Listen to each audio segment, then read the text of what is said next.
Desa Kemuning, sebuah desa kecil di lereng gunung, menyimpan rahasia kelam yang sudah berpuluh-puluh tahun disembunyikan. Di ujung desa itu, berdiri sebuah rumah tua milik seorang dukun bernama Ki Surojo. Orang-orang menyebutnya sebagai dukun sakti, tapi banyak juga yang diam-diam takut padanya, terutama para perempuan. Suatu malam, seorang gadis muda bernama Ratri datang mengendap ke rumah Ki Surojo.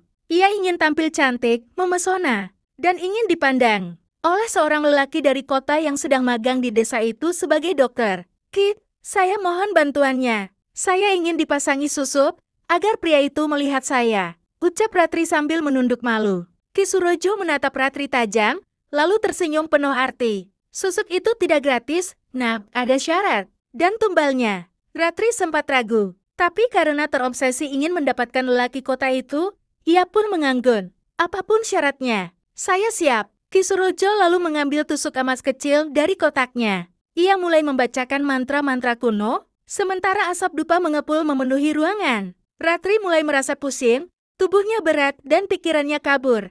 Ketika ia mulai kehilangan kesadaran, ia merasa tubuhnya disentuh. Bukan hanya oleh tangan biasa, melainkan oleh tangan kotor yang penuh hawa nafsu. Namun, semuanya terasa seperti mimpi buruk yang tidak nyata. Keesokan paginya, Ratri terbangun dalam keadaan tubuh lemas. Tapi anehnya, wajahnya memang berubah. Kulitnya lebih cerah, matanya bersinar, dan setiap lelaki yang melihatnya langsung terpana. Namun sejak hari itu, Ratri sering mendengar bisikan di telinganya saat tengah malam. Ia juga bermimpi bertemu Ki Surojo dengan wajah mengerikan, menertawakannya dari kegelapan. Suatu hari, tubuh Ratri tiba-tiba memar tanpa sebab. Dari balik cermin, ia melihat bayangan perempuan lain. Di belakangnya wajahnya rusak, penuh luka dan mata melotot seperti menyimpan dendam. Ibunya yang mulai curiga kemudian datang ke rumah Ki Surojo untuk meminta penjelasan. Tapi ia malah diusir. Orang-orang mulai berbisik bahwa Ki Surojo tak hanya memasang susuk, tapi juga mengambil harga tubuh para perempuan muda yang datang ke rumahnya. Di akhir part ini, Ratri mulai kerasukan setiap malam. Ia berkata dengan suara berat, "Aku bukan Ratri lagi. Susuk ini milik arwah." Sejak malam itu, Ratri berubah. Ia tak lagi gadis yang periang dan polos. Wajahnya memang cantik menawan, tapi sorot matanya kosong. Suara tawa lirih sering terdengar dari kamarnya saat tengah malam. Seperti ada dua jiwa yang menempati tubuh yang sama. Ibunya, Bu Mirang, sangat khawatir. Ia mendapati Ratri duduk di depan cermin berjam-jam sambil bergumam, "Cantik, aku harus lebih cantik. Dia harus mencintaiku." Namun yang paling mengerikan, Ratri sering bicara sendiri dengan suara lain dalam, berat dan penuh amarah. "Ki Surojo, kau belum bayar hutangmu. Tubuhku bukan tumbal. Aku menuntut balas." Bu Mira akhirnya memanggil Kai Hadi, seorang tokoh agama di desa sebelah. Saat Kai Hadi datang dan melihat Ratri, wajahnya langsung pucat. Ini bukan hanya susuk biasa. Ini susuk laknat, yang dipasang dengan bantuan jin cabul dan arwah penasaran. Kai Hadi mengadakan rukyah malam itu juga. Begitu ayat-ayat suci dibacakan, tubuh Ratri menggeliat, matanya terbelalak, dan dari mulutnya keluar suara melengking. "Aka Husri, korban pertama dukun cabul itu. Dia memperkosa dan membunuhkanku saat meminta susu. Jiwaku terkurung di dalam susuk ini."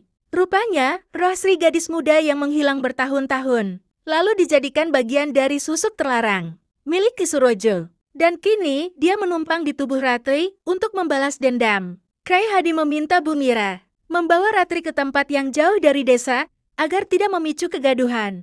Tapi sebelum sempat dibawa, malam harinya Ratri menghilang. Yang tertinggal hanyalah bercak darah dan cermin yang retak dengan tulisan jari berlumur darah. "Giliranmu, dukun cabul." Keesokan harinya, Ki Surojo ditemukan tewas mengenaskan di rumahnya. Mulutnya ternganga, matanya melotot seperti melihat sesuatu yang mengerikan. Di dadanya tertancap susuk emas yang dulu ia tanam di tubuh Ratri. Dan sejak malam itu, arwah Ratri maupun Sri tak pernah terlihat lagi. Namun banyak warga mulai mengaku melihat bayangan perempuan cantik di dekat sumur belakang rumah dukun itu, tersenyum, lalu menghilang sambil berkata pelan, "Cantik itu kutukan." Setelah kematian tragis Ki Surojo, desa Kemuning sempat tenang. Namun ketenangan itu tidak berlangsung lama. Teror justru menyebar lebih luas. 3 gadis muda yang dulu pernah berkonsultasi pada Ki Surojo, kini mengalami gangguan yang serupa. Mereka mengeluh mendengar bisikan-bisikan aneh, melihat bayangan perempuan berdarah di cermin, dan bermimpi ditarik ke dalam sumur tua di belakang rumah sang dukun. Salah satunya, Nia, bahkan ditemukan pingsan di ladang dengan tubuh penuh luka gores. Saat sadar, ia berteriak histeris, "Jangan paksa aku ikut ke dalam sumur itu. Aku belum mau mati." Warga mulai ketakutan. Mereka akhirnya membongkar rumah tua Kisurojo. Di bagian belakang, mereka menemukan ruang bawah tanah tersembunyi. Di dalamnya terdapat tempat ritual kotor, lengkap dengan susuk, rambut perempuan, pakaian dalam, dan tengkorak kecil. Kai Hadi yang ikut memeriksa langsung berkata dengan suara berat, "Ini bukan hanya susuk, ini tempat pemujaan." Kisurojo menjebak roh gadis-gadis ke dalam susuk. Ia jadikan mereka budak nafsu dan alat pesugihan cabul. Tak hanya itu, ditemukan juga kitab kuno bertuliskan mantra berbahasa Jawa kuno yang isinya tentang ritual susuk arwah, yaitu susuk yang mengandung jiwa gadis yang dikorbankan agar pemakainya bersinar, dipuja, dan menarik perhatian siapa saja namun dengan harga tubuh dan jiwa. Sejak dibukanya tempat itu, gangguan makin sering terjadi. Bayangan perempuan berbaju putih dengan wajah rusak muncul di berbagai tempat, sekolah, ladang, hingga musala desa. Bukan cuma Sri, mereka semua ingin pembalasan, ucap Kai Hadi lirih. Sementara itu, tubuh Ratri masih belum ditemukan.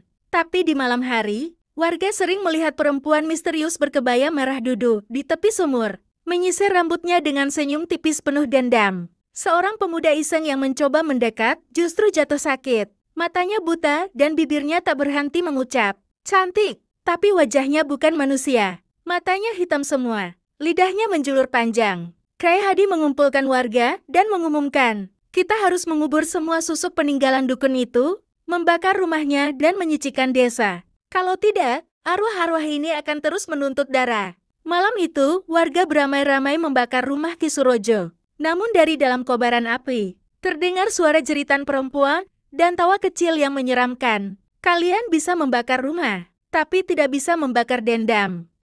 Meski rumah Kisurojo telah dibakar, teror masih terus membayangi desa Kemuning. Sumur tua di belakang rumah sang dukun kini jadi pusat perhatian warga.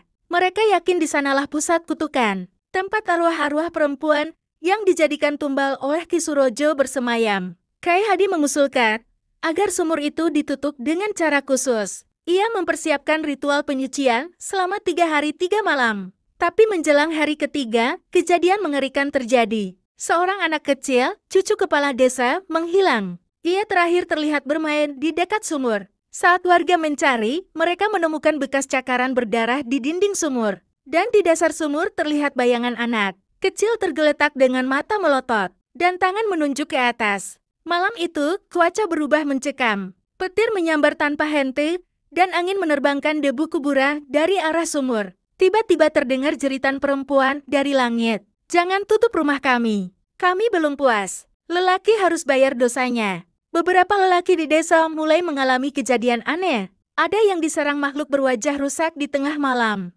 Ada pula yang dirasuki dan bicara dalam suara perempuan. "Kau seperti Kisurojo. Kau juga mempermainkan wanita." Ternyata, kutukan itu tak hanya menuntut balas pada Kisurojo, tapi juga pada semua lelaki yang pernah menyakiti perempuan di desa itu. Desa pun semakin kacau. Para perempuan muda ketakutan. Beberapa dari mereka mengalami mimpi aneh, didatangi Ratri dalam kebaya, marah yang membujuk mereka untuk memakai susuk agar dilindungi. Namun mereka yang menerima tawaran itu justru berubah, kerasukan dan menyerang warga. Salah satu korban, gadis bernama Yuni, berteriak sambil mencakar wajah ibunya sendiri, "Cantik itu kuasa. Lelaki akan tunduk. Aku abadi." Ritual penyucian tetap dilakukan. Kai Hadi menyiapkan air doa dari 7 mata air dan 7 kembang setaman, lalu memimpin doa bersama. Namun saat hendak ditutup, dari dalam sumur keluar tangan-tangan hitam, menarik satu warga laki-laki ke dalam dan meninggalkannya tinggal tulang. Kai Hadi kemudian membaca ayat-ayat terakhir, sambil meneteskan darah kambing putih ke mulut sumur. Api spiritual membakar tepi sumur itu, dan jeritan ratusan arwah terdengar menggema hingga jauh malam. Akhirnya, sumur berhasil ditutup dengan batu besar yang disegel doa. Tapi Kai Hadi memperingatkan, kutukan ini hanya ditidurkan, bukan dihapuskan. Jangan ada lagi yang mencari cantik lewat jalan laknat, karena susuk itu bukan sekadar jarum, tapi pintu bagi arwah dendam. 6 bulan kemudian, desa Kemuning kembali tenang. Tak ada lagi jeritan malam, tak ada bayangan di cermin. Dan sumur kutukan sudah tertutup rapat. Tapi dunia luar mulai tahu kisah ini karena satu video misteri viral di internet. Diunggah oleh seorang YouTuber bernama Bagas Arta. Dalam video itu, Bagas menunjukkan batu besar penutup sumur sambil berkata, "Konon katanya, ini sumur yang dihuni arwah perempuan korban susuk laknat. Kita coba rekam pakai kamera malam, siapa tahu ada penampakan." Yang terekam bukan sekadar penampakan. Di menit terakhir video, terdengar bisikan perempuan, lalu layar bergoyang. Sosok berkebaya merah muncul sekelebat. Video pun mendadak mati total. Bagas tidak pernah kembali dari desa itu. Beberapa hari setelah video itu viral, muncul kasus-kasus kerasukan di kota. Seorang remaja perempuan berteriak histeris di sekolah. Mengaku melihat perempuan berwajah hangus memanggilnya dari cermin. Seorang lelaki mengalami mimpi diikuti sosok perempuan tua yang terus menawarkan susuk ganteng abadi. Seorang makeup artis ditemukan tak sadarkan diri di kamarnya, dengan jarum emas menancap di pipinya. Padahal tak ada yang memasangnya. Kai Hadi yang mendengar kabar ini memutuskan datang ke kota. Ia mendatangi warnet yang sering digunakan anak-anak muda, dan menemukan file video asli rekaman Bagas yang belum diunggah sepenuhnya. Dalam video itu, Bagas ternyata sempat membuka segel batu penutup sumur. Hanya karena ingin views lebih banyak. Saat segel terbuka sedikit, terdengar bisikan, "Darah baru, tempat baru. Kini kami merasuk lewat layar." Susuk arwah kini tak lagi hanya mengincar perempuan desa. Mereka sudah masuk ke dalam dunia digital mengintai dari video. Dari layar HP, dari filter wajah yang kita pakai sehari-hari. Seorang gadis bernama Livia, influencer kecantikan, merekam video TikTok dengan efek filter glowing. Tiba-tiba wajahnya berubah tanpa filter kulitnya. Bersinar tapi matanya hitam pekat. Dalam video live-nya, ia tersenyum dan berbisik, "Cantik itu kekuatan. Kalian mau susuk juga, kah?" Kai Hadi hanya bisa berkata lirih. Setan selalu mengikuti zaman. Dahulu lewat mantra, kini lewat algoritma. Dan kini, susuk perempuan bukan lagi hanya di desa, tapi sudah di genggamanmu, di ponselmu, di matamu. Jangan tertipu cantik di layar. Bisa jadi itu susuk laknat yang sedang mencari tubuh barunya. Terima kasih sudah mengikuti kisah susuk perempuan dukun cabul laknat. Jika kamu suka cerita seperti ini, siapkah kamu untuk horor selanjutnya?